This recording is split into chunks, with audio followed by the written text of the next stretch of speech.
Türkiyənin məşhur müğənnisi və güclü aktyorlarından biri olan Fərdi Tayfur haqqında məlumat.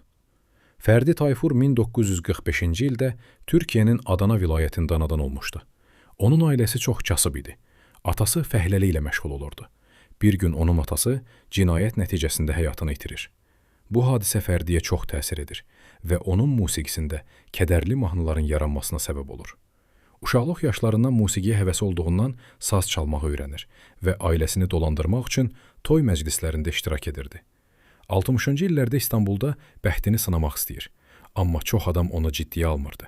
70-ci illərdə "Huzurum kalmadı" Kır çiçəkləri mahnısı ilə yavaş-yavaş tanınmağa başladı.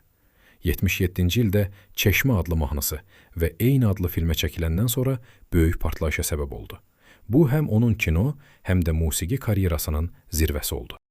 Fərdi Tayfur ümumilikdə 30-dan çox albom, 30-a yaxın film və saysız-hesabsız konsertlərlə Türkiyə musiqi və kino tarixində öz izini qoyur.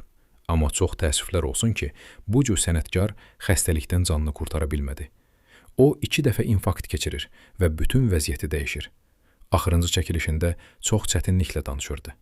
Həyat yoldaşı Necla Nazır son ana qədər onun yanındaydı. Fərdi Tayfur 2 yanvar 2025-ci ildə 79 yaşında vəfat edir.